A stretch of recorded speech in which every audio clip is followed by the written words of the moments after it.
Thank you all for joining us. My name is Farah Bala. My pronouns are she, her, hers. I'm calling in from the land of the original people of Lenape and Canarsie, which is today called Queens, New York. I am the founder of FARSIGHT. We are a organizational and leadership development consultancy. Without further ado, please join me in welcoming this full house of very esteemed guests. Thank you so much for joining us, Bennish Brown, Timothy Bush, Natalie Ringsmuth, and Roni Weiss. I'd like you to introduce yourself, please. Thank you, Farah, and all of our guests. But I'm Bennish Brown, and I'm in Augusta, Georgia. I am a product of the South originally, or specifically South Carolina.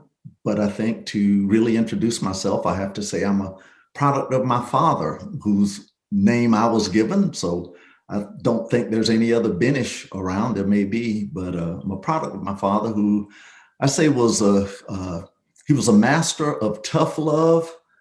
He was not a very formally educated man, but he had a PhD, I think, in really life and teaching me life. And one of his key drivers was personal responsibility.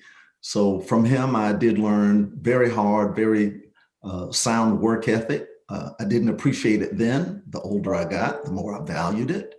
Also, through him, again, there was this one thing he would always say. I had two other brothers and one sister. So to the three boys, he never said this to my sister, but to the boys, he said, protect your name. Don't you ever do anything to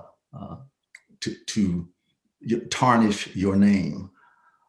More about me, just a little bit more. I think I can say I was raised on music. I ended up working in radio. And so I love music. Music speaks to me. Music is a sermon when I need it. Music is motivation when I need it. Music is celebration, when I need it. And that ranges from traditional gospel quartets to the Delta blues to blue-eyed soul. I love me some Van Morrison. I love some Doobie Brothers. Ohio players, funk like Shaka Khan, and rock, or Peter Gabriel and Phil Collins. So I love music. And the last thing I will say, though, I really love being a student of the world and a person of the world. And I owe that to my wife. I was 25 years old before I flew on an airplane.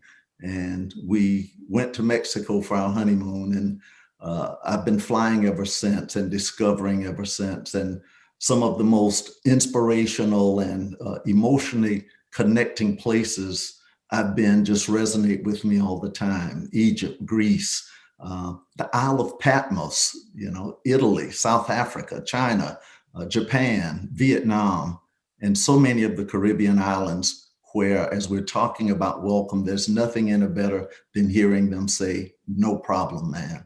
That means you're welcome. So that's me, Farah. Hate to have to follow him because he was such a great introduction. But I am Timothy Bush, and I am the Chief Tourism Development Officer at One Spartanburg, Inc. in obviously Spartanburg, South Carolina. I've been at this job just 3 months now. Before that, I spent time in Louisiana, where I'm from, and also spent a little time in Georgia as well. A little bit about me. I love to travel. I have a passion for writing, storytelling, reading, are some of the things that I enjoy. I also enjoy music, very much like Bennish. Definitely has the ability to change my mood from bad to good. And I'm just honored to be a part of this conversation today. Wonderful to be here with you all today. I hail from central Minnesota, where it's very snowy, and I think -4 with the wind chill right now. So I actually was born in Texas and then moved to this area when I was a child. And I got my degree in music education. And so music seems to be a theme here. I actually put on my Facebook yesterday that one song I never skip is Prince's Purple Rain. So, and then other people were sharing their songs as well. I think that can tell you a lot about a person. What song don't you skip? Also Love Train. I never skip Love Train because we need that in this world. I am the director of a group called Unite Cloud. We are helping folks in central Minnesota and throughout the Midwest know, love, and stand up for their neighbors. Here, where I'm coming from is Anishinaabe and Dakota land. And it used to be, after many decades, of course, of it being Anishinaabe and Dakota land, it was the land of my ancestors, mostly folks from Germany. And in the past 2 decades, we have really diversified, especially with our new neighbors from East Africa, mostly Somali folks. And it's been a tough road for our community, especially in these past 4 years, especially when it comes to dealing with racism and xenophobia. So my passion is that everyone is able to survive, for sure, basic survival, but then really thrive. That if my kids and my family can thrive, then everyone's kids and family should be able to thrive here. And so my work in education, I'm on the school board, and then my work in the nonprofit sector as well is really just making sure that everyone has equitable opportunities in central Minnesota and beyond.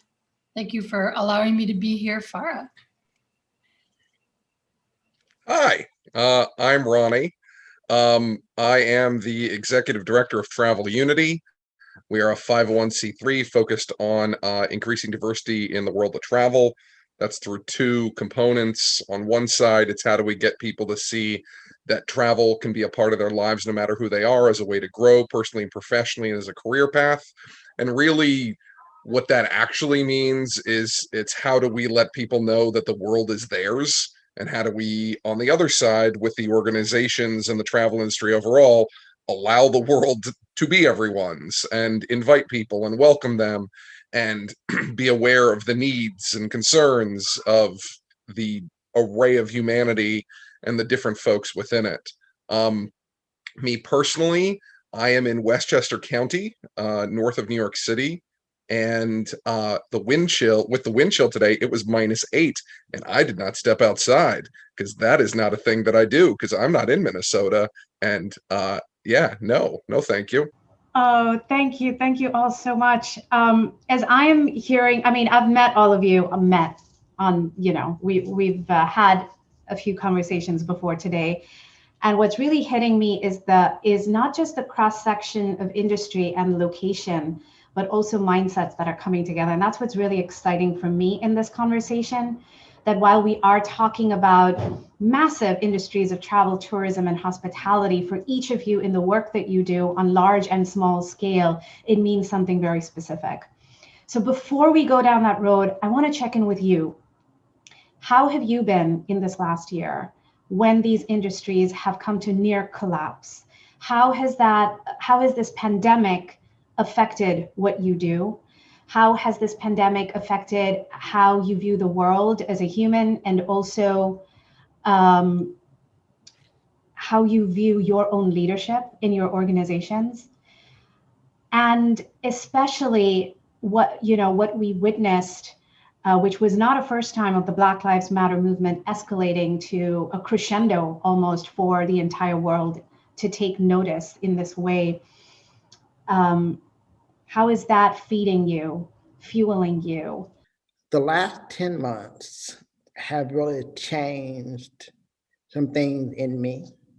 The first thing I would say that it changed within me is, because y'all can't see that how tall I am, but I'm 5'2", and on a good day, probably 132 pounds. I say that all to say that I kind of thought of myself as invincible in the sense that I am not the typical person that a police is going to go after. But this whole incident has made me realize that I'm no different than a 6'4" Black man with a massive, physique. We had an incident while we were still living in Louisiana, where the police showed up at our house. And it was the weirdest thing because nobody ever comes and knocks on our door. And so the police knock on the door and say that they pinged a missing cell phone to our house. And so my fiance and I, we're telling him that, we have not been to a Walgreens today. We don't have a phone. And so when we tried to identify ourselves as, I am Timothy Bush, I'm the president and CEO of, at the time, Louisiana Cajun Bayou Tourism, and he is the marketing and sponsorship director at the Bayou Country Children's Museum. And the look on his face, he wasn't buying it. He wasn't buying it. And they showed up not just with one car, but with 4 cars at my house. And so all of my neighbors are seeing all of this. And it was scary. I mean, there were days, I get emotional just thinking about it, but there were days when I was worried about going to bed and worried that they were going to come in my house and shoot me. So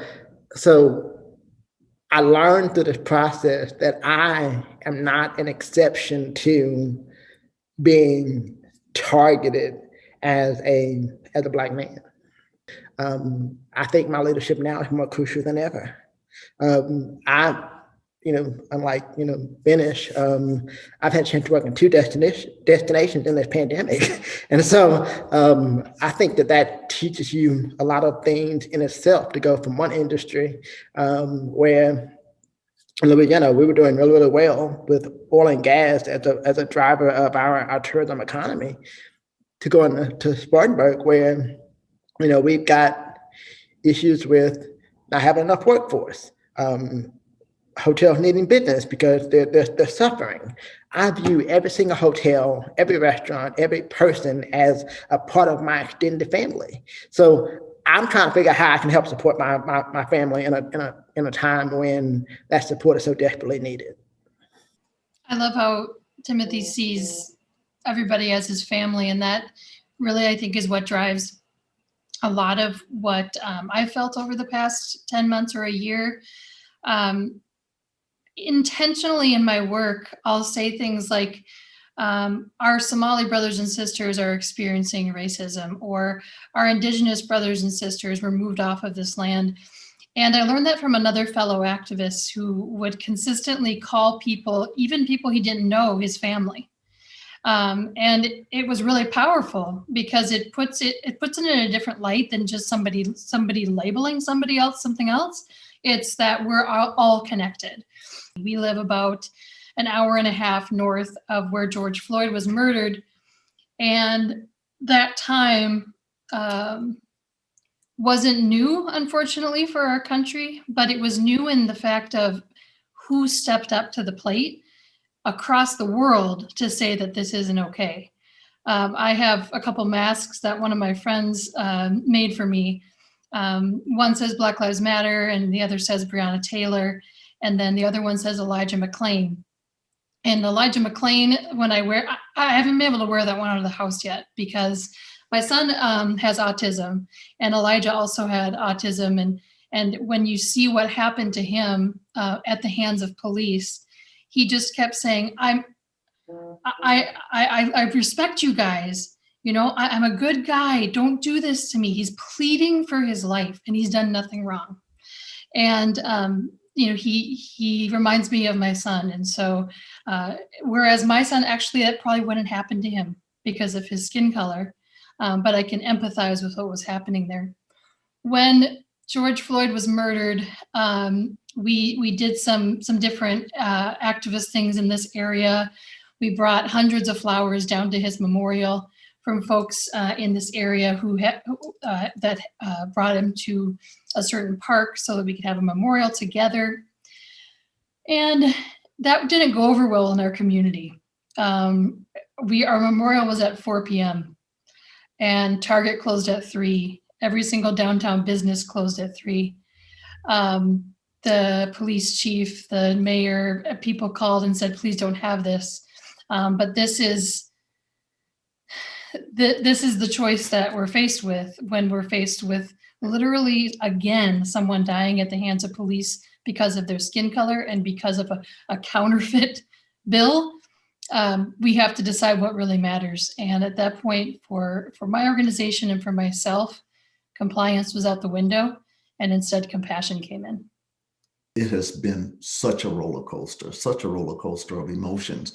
But to pick up on the theme of family, when we talk about our work at the Augusta Convention and Visitors Bureau, we kind of, subscribe to the industry explanation that we see ourselves as a common good, which we strive to make sure that tourism is a part of the economy that provides both a quality of life in our community, that brings the opportunity for employment in a lot of different areas, but also within the tourism industry itself. We know that our family, our neighbors, our friends, have meaningful employment and employment that, within the service industry brings such warm feelings to people. And it was just heartbreaking to see really just the lights slowly just start going off one by one by one, and buildings and businesses beginning to close, businesses that were the lifeblood or are the lifeblood of what makes Augusta unique, the family owned, the locally owned, the people who their first name. It's like Cheers. I mean, literally in a lot of the places, they take time to know you and you know them. But we also feel we had a double whammy here because Augusta, as many people know, is known for the Masters. And I've only been here for about 2.5 years. It didn't take me long to truly understand the ripple effect and the economic impact of the Masters. And after 80 something years, the only time the Masters has not been held was during World War II. And when the Masters announced it was moving and postponing from April of 2020 to later in the year, it was not the sound people wanted. And then when they announced they wouldn't have patrons, as they call them, because the Masters for a lot of business is classified as a 13th month. People make more or as much in 1 week from revenue at the Masters than they make in a month. And then there's the ripple effect. People rent their homes. College tuition is paid from home rentals from the Masters year after year after year.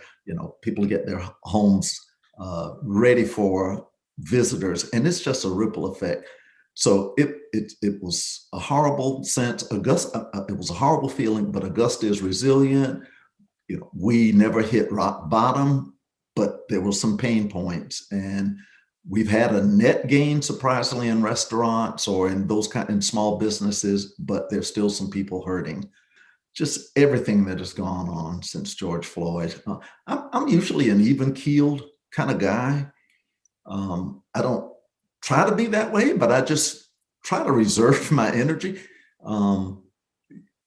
But I have never been so angry. And again, I try not to get angry. Anger takes energy. But I get angry because I cannot find a good answer to a question of why do humans treat humans like we treat each other. And I am the father of a son. I'm the son of a Black father who's now deceased. And again, my dad always spoke of personal responsibility. So when I left the home, he never necessarily told me, watch out for the police. He said, you do the right thing. So I had to do the right thing. But I have a son. He's 30 years old now. But I remember having those conversations. And I'll tell the story and I'll stop. I remember working in South Carolina. I've worked also in communications for many years. And I was in the South Carolina prison system as public information officer. I remember, and I don't know if you all remember, Susan Smith, a white woman from Union County, South Carolina. And it made national news that her car was hijacked, and she said a Black man took her children. Her 2 boys were in the car.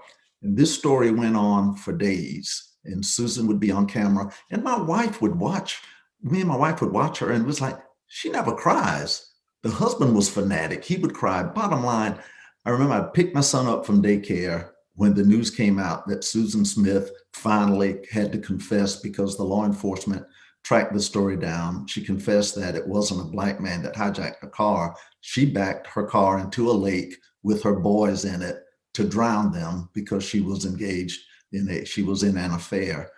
And that's the one time I told my son, you will get blamed for things you've never done.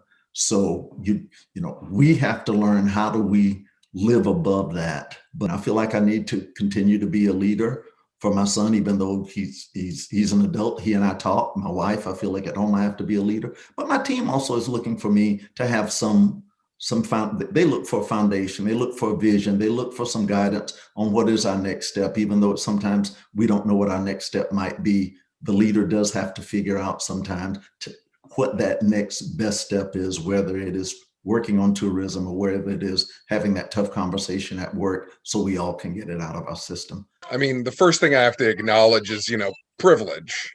I've hitchhiked around the world.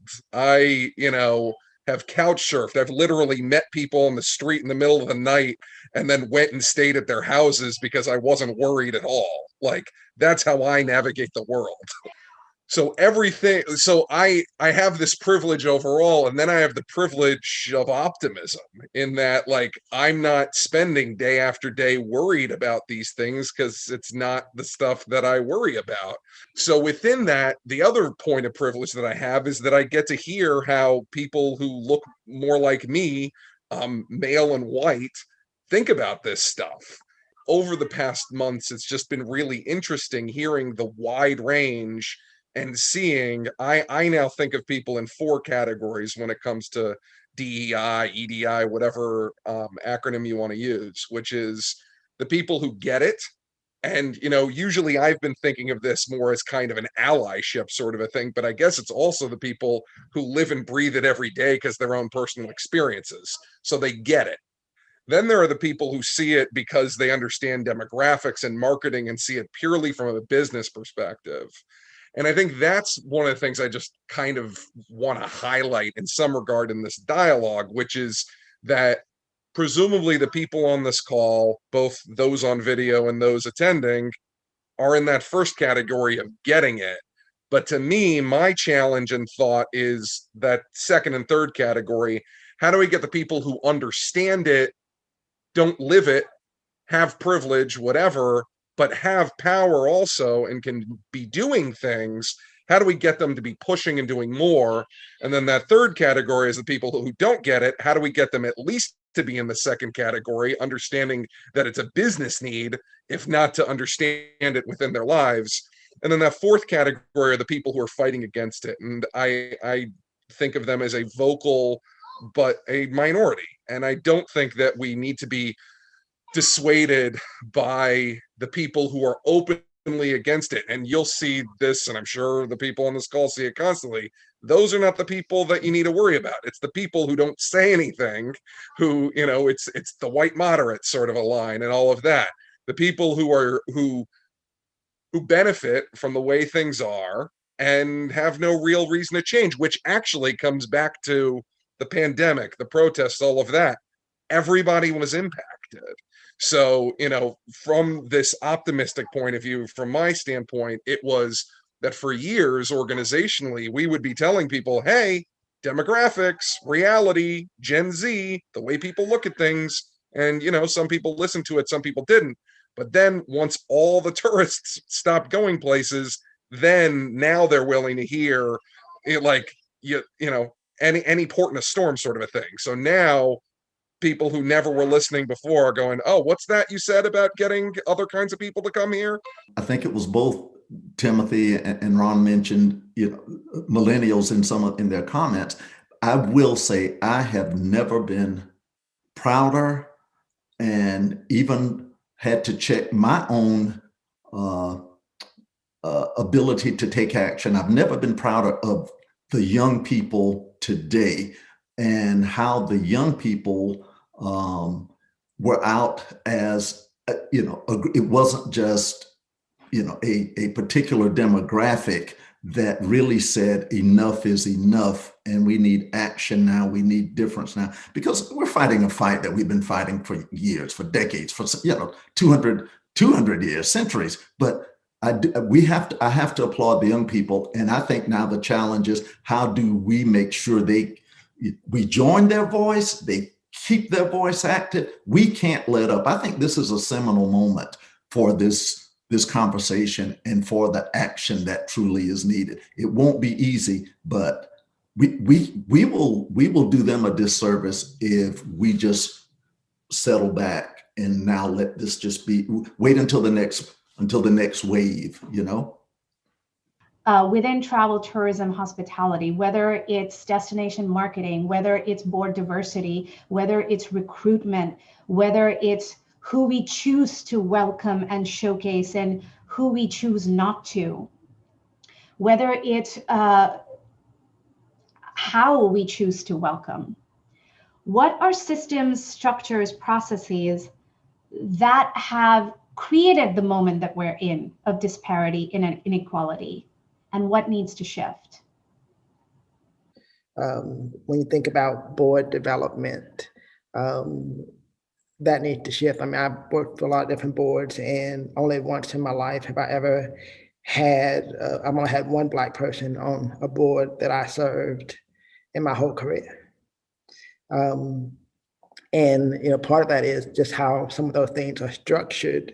You think about marketing, I think of it from the standpoint of, yes, we need to be intentional about showing diversity, all diversity within what we produce, but also that needs to be very transparent within the communities that we are working. And it's not just a tourism message, it's also an economic impact or economic development message, because people want to be able to see themselves in communities, particularly if they want to move to those communities to live and have families and actively participate in that community. And don't get me wrong, you can go into a community and have a bad experience. I mean, we as adults go into places and have bad experiences all the time. We go to a restaurant, the service is not great. Doesn't mean that the person who's given a service is racist against you or any of those type of things. It just might have been a one-off day. But when it comes to being intentional about welcoming people to our communities, it has to be done in a very open, inclusive way. So I think we have to educate businesses about what that looks like and customers. I mean, I do not presume to know about everything across the DI conversation. I mean, just like I was talking with someone earlier about, there are people who identify as binary and pansexual and all those things. And again, I don't know or understand all of those things, but what I do know is that person is a person, and that person should be treated like a person and treated with the respect that they deserve. You know, it's not for me to decide whether it's wrong or whether it's right. It's just that is a person, and that's how we should treat people. I think that, you know, there are a few things I want to echo in what Timothy was saying in terms of basic realities of people and the human condition that folks just need to understand and accept. Like, people talk about nepotism, right? And the bottom line is, people know who they know, and they have an affinity toward people who are within whatever group they see themselves as a part of. So the problem is, we on the Travel Unity side did a survey a few years ago, and we got 100-something businesses across the travel industry that did it. And what we found out was that half of the businesses who did the survey, of all sizes, did not let people know when they were hiring. So inherently, if you're not even letting somebody know when you've got a role that's opening, who are you going to get? You're going to get the people you know. And who are the people that you're going to know? Well, they're going to be people like you, presumably. So, you know, when Timothy talks about only one Black board member, if they intentionally were trying to get Black board members, well, those Black board members who came on inherently would then know other potential Black board members. But it's that intentionality, Farah, that you know, touched on at the beginning of this question.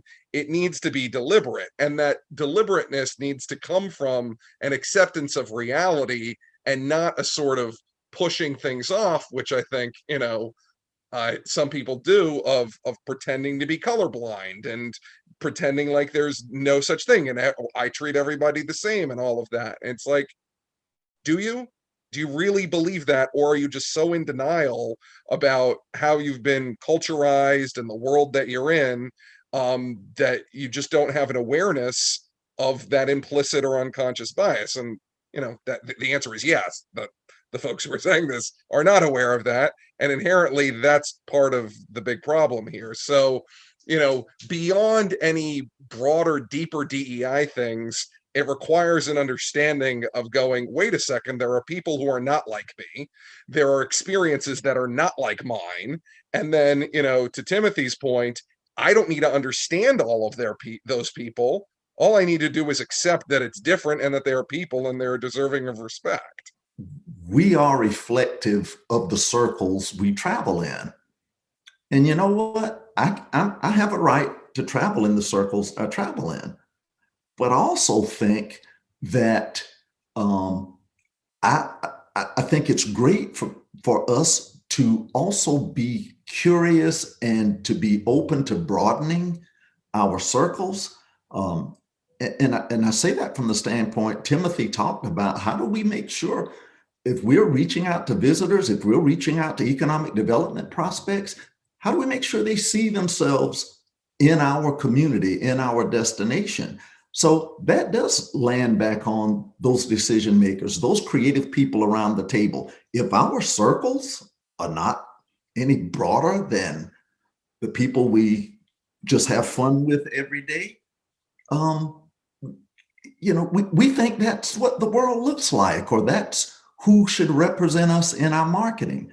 The one I shared this story, I think the one thing I am so pleased with that we have recently done at the Augusta CVB at Visit Augusta, as we rolled out a new campaign, we wanted to make sure we authentically, truly reflected the diversity of Augusta. Shame on us if we show one thing in our marketing and people come to our destination and it's not at all what they see. We didn't hire talent. We don't have professionals. We have people who live in the community, who are their voice is marketing community in a way that they're sharing some of the local secrets, which we all love to go and, take part in the local secrets, but they're also showing, here I am Augusta. Whoever that face is saying, I am Augusta. And we're being very, very intentional about that, because shame on us if we don't go that route. But I will tell you, and Timothy and I have been at different DMOs, that is usually not the first way people look at marketing.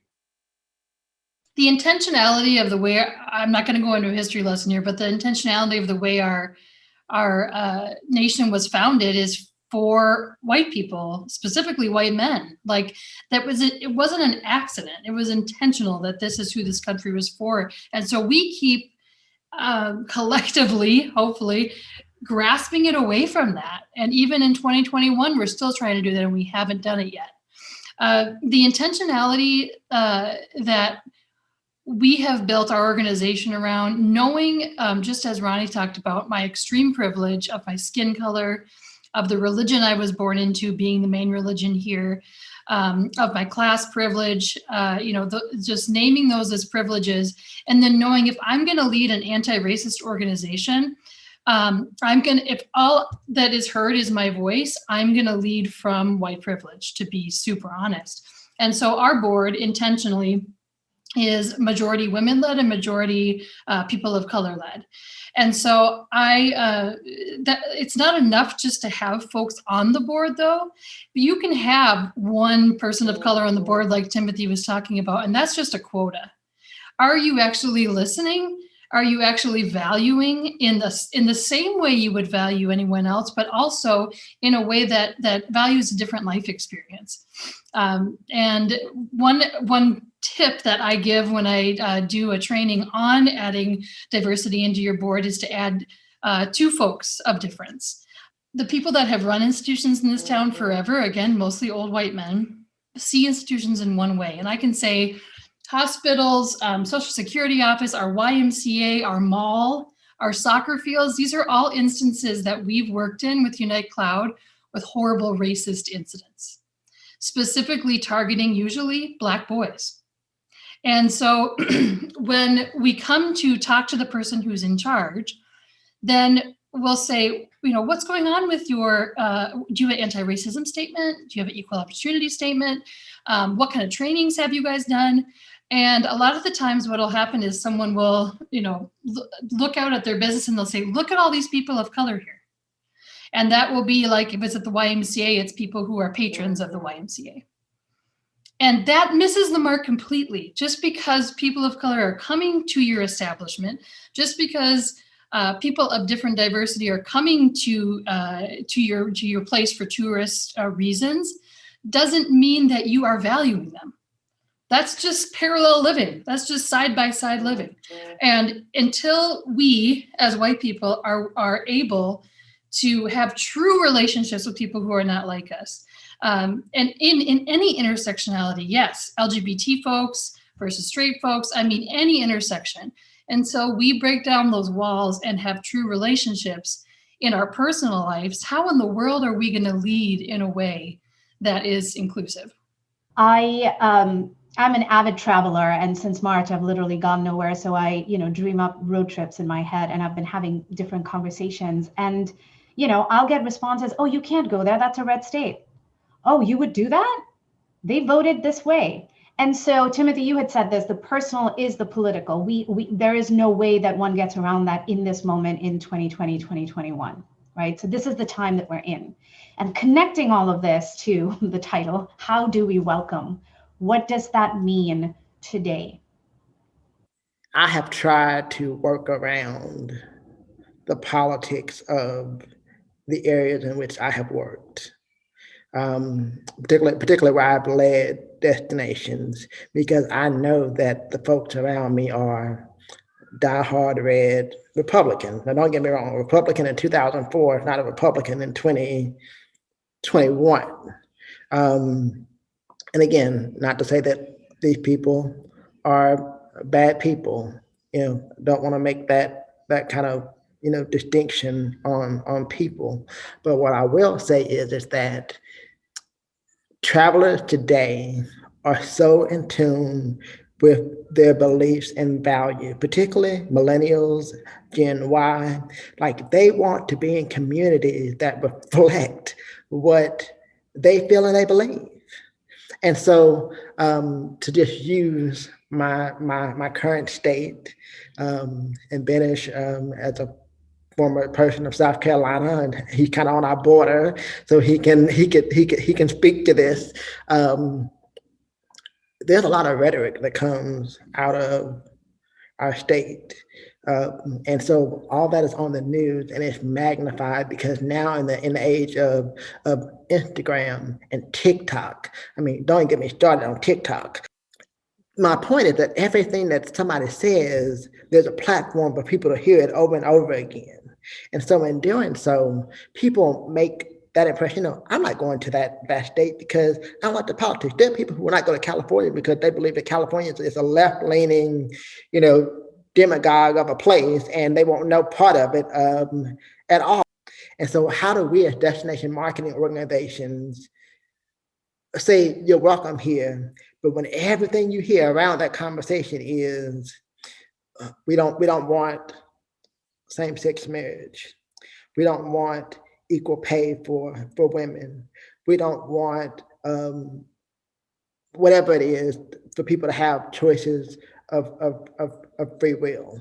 To Roni's point, the economic people are that second tier group of people, but the only way we get them to that number one group is by the consistent education and the belief that communities have value when all people are welcome to be in those spaces. That's exactly it, Timothy. And when everyone is welcome, people know it. And then people say like, yeah, you know where you should really go? You should go to, Clarkston, Georgia, which is the most diverse place in America because of how many refugees and immigrants are coming from all over the world. It's a smaller town right outside of Atlanta, but it's known for its welcome, so that, imagine being known for your welcome. And people know it all over the nation. And we experienced something like that here in the St. Cloud area, where one of our bars and restaurants had multiple Confederate flags up. And there was a local professor, a history professor, who actually wrote a book about slavery's reach into Minnesota and how a lot of our institutions were actually funded by dollars from the South way back in the day, from plantations. And so he called this out and said, why are these symbols in this restaurant? And he wrote an article about it. Well, we amplified that through our social media channels. Other community members told their stories about about the things that happened to them at this bar and restaurant. And it got out, speaking of TikTok, on social media to the point where Explore Minnesota came to work the next day, whoever gets the messages first at 7 a.m. And there were hundreds of emails, messages from all around the nation saying, how dare you have this bar on your website? So eventually it was taken down from the website. It was taken down from our chamber's website. And it was all, yes, because this one man called it out, but also because the collective conscience of our nation came around and said, this isn't okay. This isn't who we are. Injustice in small town Minnesota affects all of us. And if we can all stand up, sometimes it's through social media, but however, whatever platforms we have, if we can stand up together, we're super powerful that way. I feel very grateful. I celebrate Augusta. I celebrate its welcoming spirit. As you said, welcoming means feeling safe. Our mayor is very, very focused on safety and mask wearing. And we've had instances where our mayor has been at odds in his policies or directives with the governor of the state because there were just different points of view in how to approach this. And not that this makes a difference, but the mayor here of Augusta is a Black minister. That Black minister, in him comes out in his desire to really, meet people, where while he balances the economic side of things, he really wants to make sure people are safe first. So sometimes those things are at odds, but I was just going to go back to what's unfortunate at times is sometimes the loudest voice heard really isn't the representative voice of a destination. Your actions, I think people come to your community. They know if you're a welcoming community. A welcome community means a community, again, you care about my safety. You've anticipated my needs. And you're going to meet me with my needs in some way, whatever that might be. You've given some thought to what I might need in your community. And I'll give an example of that. I appreciated in Tacoma, right before I was leaving, there was a discussion and a conversation as we talk about diversity. It was even for the hearing impaired. How do we make sure public televisions that are in public places, whether even if it was a bar or a restaurant or a city hall, those televisions are always on closed caption. That's anticipating somebody's need before they ask for it. That tells me I'm welcome if I go there. Part of the problem with travel as an industry, with destination marketing as a general concept, is that it doesn't have enough ties to economic development. Now, that's not to say that there aren't folks like Timothy and, One Spartanburg or any array where there is at least a relationship with economic development. But when you tie it to occupancy taxes and heads and beds and stuff like that, you're not getting the full spread of what tourism actually can be. If somebody's coming, like, forget about local travel. What if somebody comes and then stays with their family?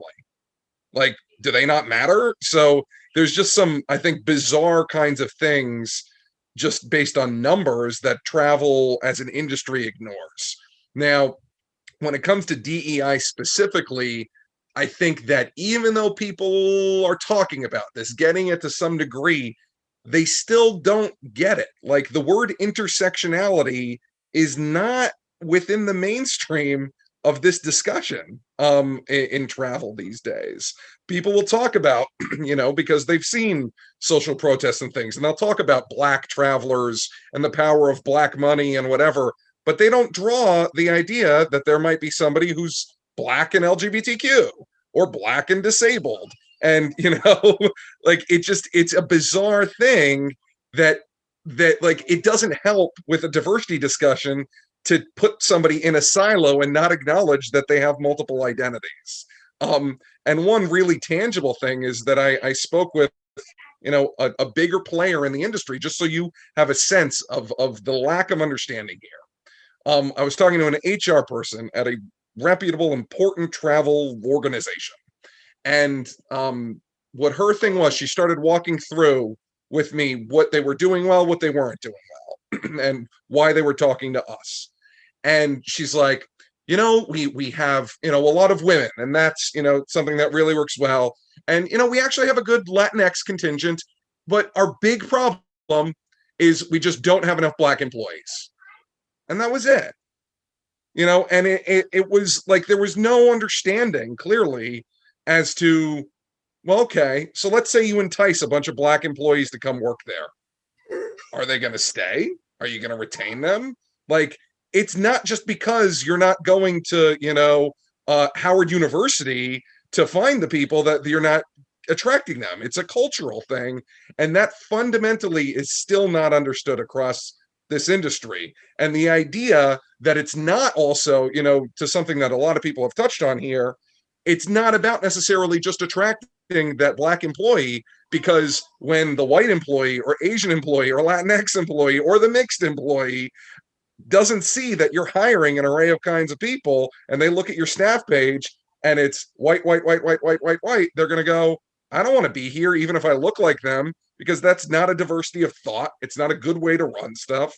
And, so it's not just about that you're trying to attract diversity for diverse groups. It's for diverse thought, and it's for people who understand the value of this, and they could be very, very white and still have this be important to them. And I think the industry overall misses that consistently, whether it's visitorship or employment. And, just to kind of piggyback on that for a moment, and through my career, I've got an opportunity to look at a variety of different jobs and different destinations. And the first thing that I do before I even submit my name to anything is I go look and see what the staff looks like.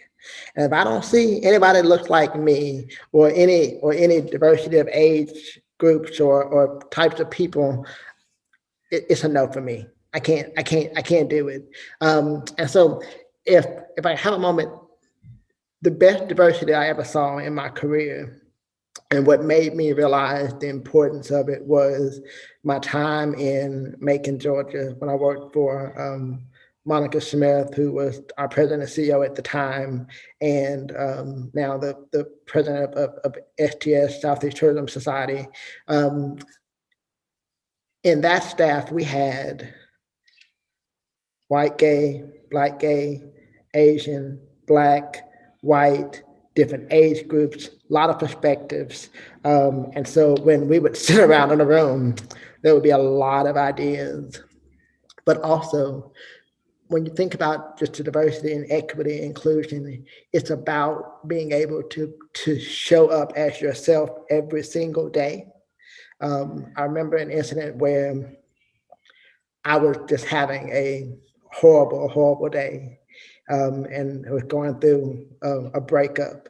And so Monica came into my office and she said, "What's wrong with you?" Because normally I'm a very bubbly, person all the time. And she actually took the time and talked to me about my situation. Again, this is the president and CEO. I mean, she was interested in understanding how I felt. And I felt, very accepted, because at that point I was not fully out of the closet at that point in my life. Although I don't think there was probably anybody who didn't know. I would think I was probably still in the closet because I was in my head still in the closet. But the time that she took and the conversation that we had changed my perspective in so many different ways about how I led my life and how I tried to then work to be inclusive. What both Timothy, you and Roni are naming is the theme around where is power historically held, where is it shared, where does it need to be redistributed, and where does power need to be developed, right? In terms of the pipeline, the recruitment, the nurturing of your talent, the mentoring and championing. Because in these industries, it's not, when you talk about, we want to have our visitors see themselves, it's also who are we organizationally, right? Because that then creates culture. As we are grappling with what needs to shift internally, I am curious. I always say to clients in the work that I do that you cannot move the needle to redistribution of power and equity without creating a culture of respectful challenge, without creating a culture of respectfully standing up to a value system, a belief, and pushing it and driving it. Or I'm going to push back a little bit on the idea of respectful challenge. Because what does respectful mean? So when George Floyd was murdered and we had thousands of people walking down Highway 94, our biggest highway, blocking the highway. And there was a semi truck that actually got through before the barriers were put up and ended up going into the people. Luckily, somehow didn't hurt anybody. And what we saw there was then the social media outcry of like, if you're protesting on 94, then I'm gonna hit you. Multiple people in our community said that, including some first responders, and they ended up losing their job for it.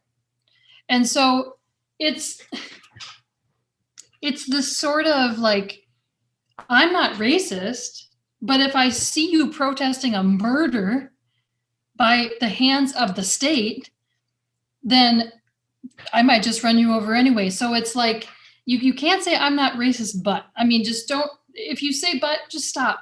Just, I'm not racist, the end, like full stop.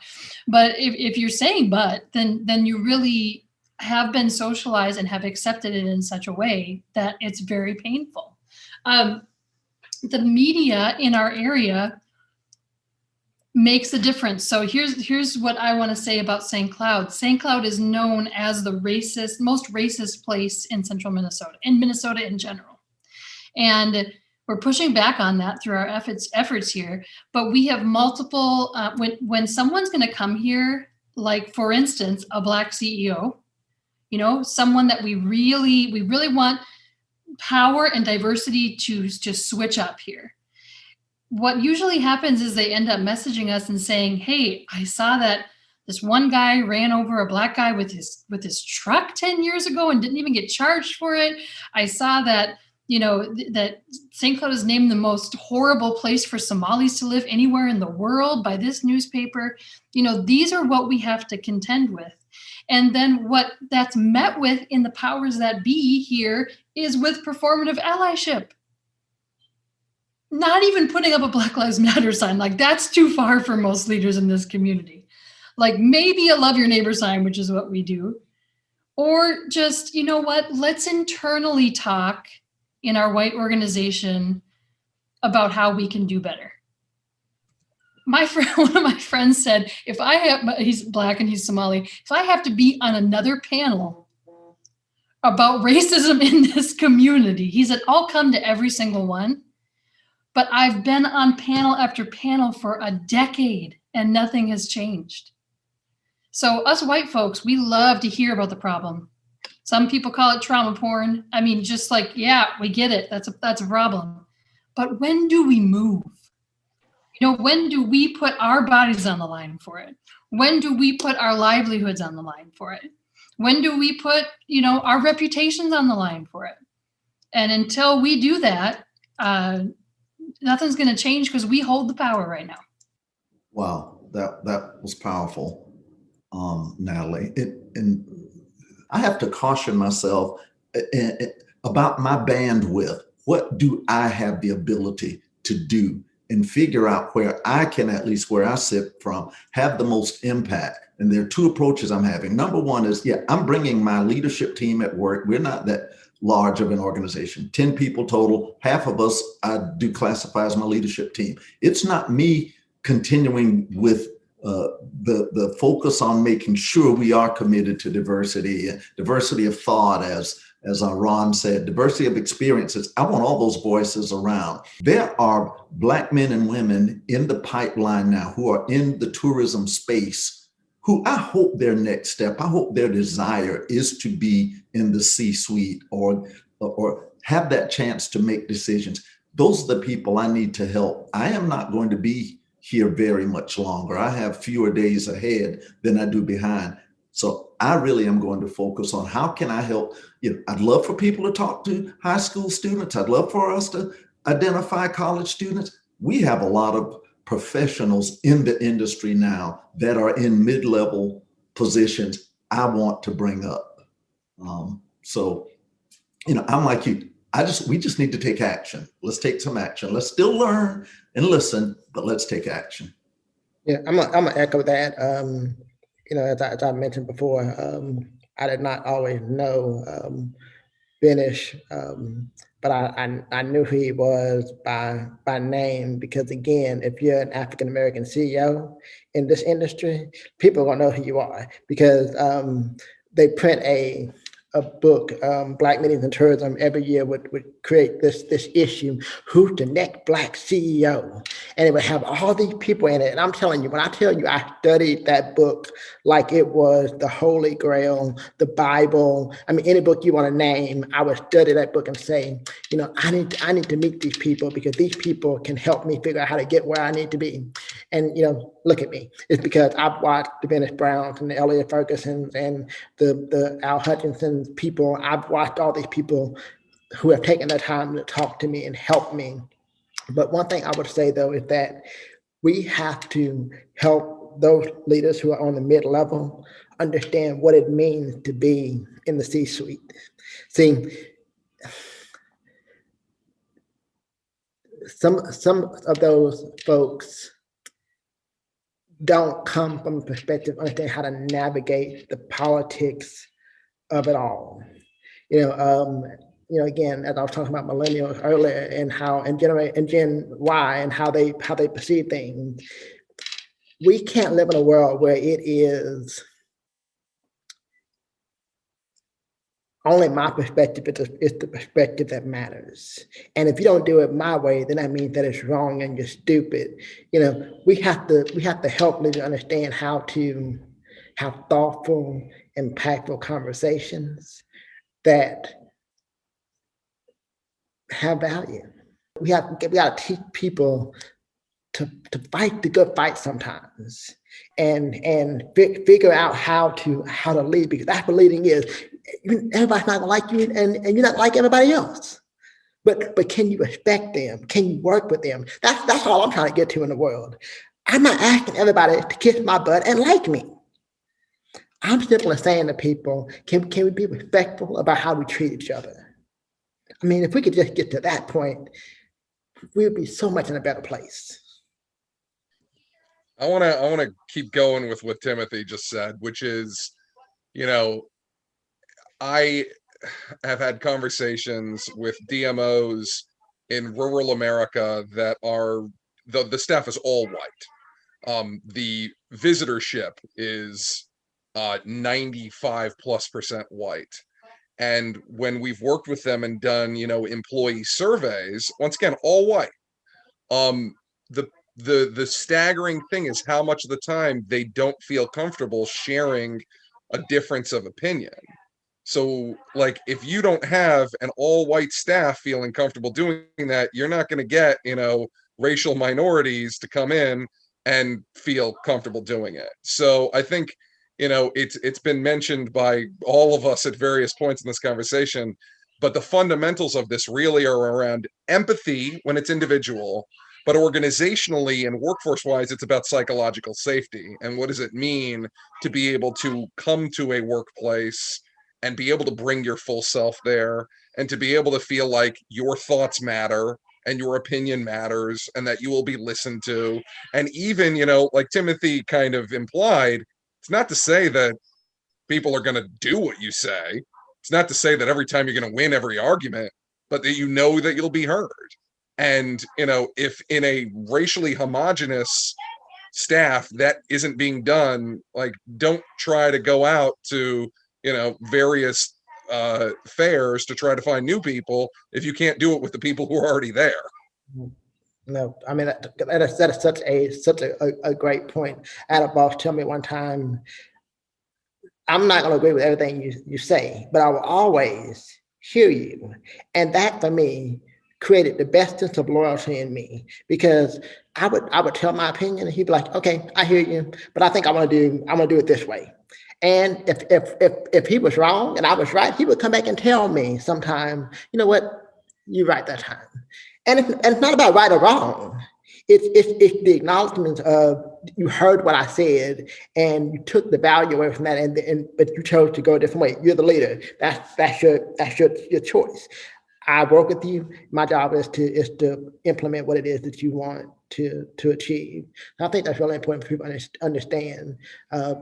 And I don't think there's enough listening and really hearing that is taking place. We need to make sure, and we need to let it be known to our vendors that we want to do business with vendors that honor diversity and that represent a diverse workforce. And even in our own, we have an experience center. It's a new version of a visitor center, for example. And a very quick note here is we hold ourselves accountable. It is a place that is designed to represent local items. There are local businesses. You get a little taste of it. You can buy it from our Welcome Center, Experience Center. The idea is we send you out to have that full experience. But we monitor, the whole saying, what gets measured, gets done. And we monitor what percentage is women, what percentage of those items we have come from Black-owned businesses, what percentage is from veteran-owned businesses. And I ask those questions of the staff that manage that. So very good question. We have to let it be known, and we do have to, I think, manage it and have proof ourselves that we're committed to this. One thing that we say in the training, that one of the trainings we have, is how to make sure your board reflects your community. We're not going to have the same kind of diversity as Southern Atlanta, here in central Minnesota. But what we do have? We have a growing diverse population, whereas 20 years ago, we had 10% people of color in St. Cloud. Now we have 30%. So what that means is I should be able to look at my city council. I should be able to look at the CEOs here, and I should see 30% people of color. And if 50% of the folks in this area are women, I should see that 50% of them are women. So that's not unreasonable. And we don't see that at a national level either. So in 2019, 60% of people in this nation were white. And when you look across multiple industries, the president at that time, his cabinet was 100% white. So we're missing the 40%, so instead of measuring against the world or the nation, measure against yourself. That's what I tell my kids, right? Your biggest competition is with you, not with anybody else. So what do you look like in your community, and do you reflect that in your staff and your board? This is one thing, organizationally, that we are trying to push into the dialogue, and not just this component, but on the marketing side. If you have a city that is 30% Black, 40% Hispanic, like, why is that not mentioned within your stuff? Why do you have just one page with a couple of Black-owned businesses on it? It's not, and it comes back to, what's the reason? It's multiple things. It's because the incentives are that those businesses are not necessarily the big hotels in the downtown. It's that the people who are in the staff, even if they're local, are not from that part of town. So they can't necessarily authentically talk about those experiences. So, this is where we organizationally, Travel Unity, are trying to be that bridge, because it'd be wonderful to see more DMOs doing that on their own volition. But a lot of times there's that just discomfort that isn't bridging things in the way that hopefully will increasingly happen as we move forward. I also want to name that this question, I just want to read it out real quick. We often hear that diversity is quantified if you're on a board in whatever position, and it's followed by not enough. How does anyone know what is welcoming and what is good, right? This to me reeks of that space of oppressive comfort. Where is the power? Who is the power that says not enough, right? And this perpetuates the dynamic that people of color, marginalized communities have to work double, triple hard to make the same point. So who determines what's not enough? So and if we keep answering the question of what will it take to be enough, our oppressive systems stay intact. And that's what needs to shift. It's not about whether your board and your seniority or your position and your tenure there. It's about what's a new lens to look at that. And to Timothy's point, how do you look at that person as a human being versus a title? My friends, we are at time. I have to ask this question, and maybe we can leave with it. It's something that came up in a previous conversation, and Natalie mentioned that when we talk, and I want to tie it into a couple of things that have already been named. We've said that, you know, the younger generation is fueled by values and beliefs and want to live in a world that reflects that. And that we have that personal, collective, organizational responsibility to move through our power, values and beliefs. So then, and this is the statement that Natalie made, welcome is not always positive.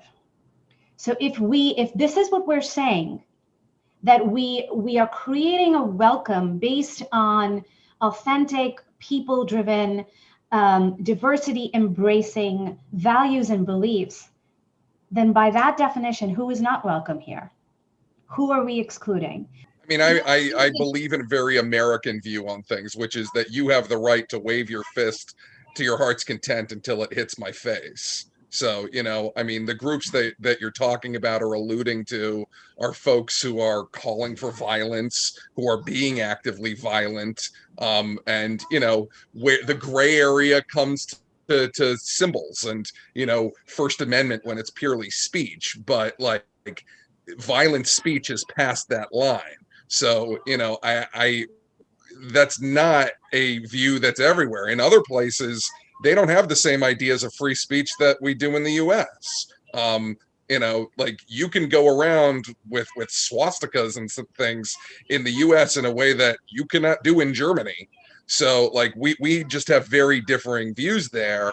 But I think it's inherently when they're like violence is obviously the line, whether it's violent speech, whether it's violent actions, and then, you know, a Confederate flag becomes, I think, closer to a gray area.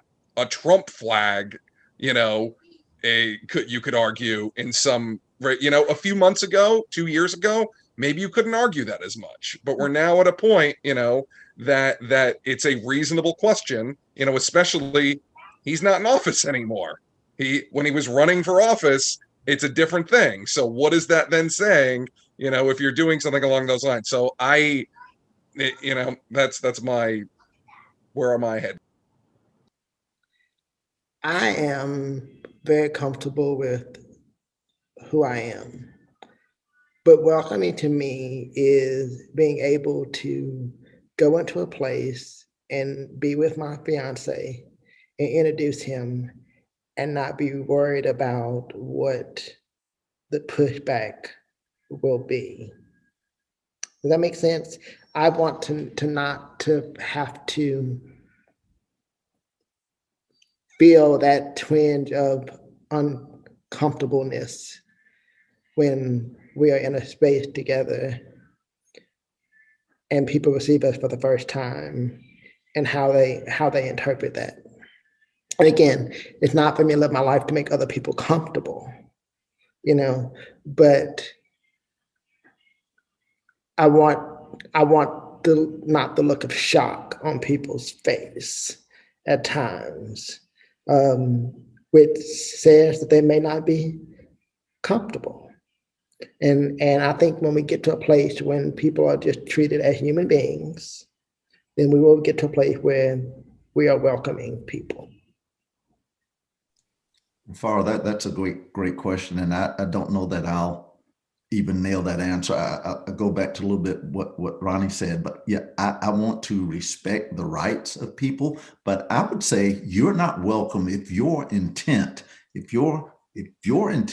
to harm and not just physically harm, but some people have the intent to harm by words. But if truly you are just intent on tearing down and harming, no, you're not welcome. You can voice your opinion. You can, live your values. But I think the crossing the line is, no, we don't want people who want to harm folks.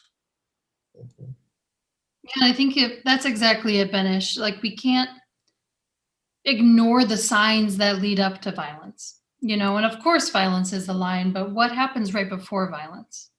A lot of the times you hear that with women who leave because they're basically one step. Their husband has thrown something at them or the kids. Well, okay, the next step then is for them to be physically violent with you. And so that's where a lot of our community interactions are here, that if someone, there was, I'll tell one story and then I'll be done, but there was a city councilman of ours who proposed to never let refugees in this community again. First of all, it is not up to a city. It is not even up to a state. It is up to the federal government. And so what he's doing there, what he did there was try a dog whistle.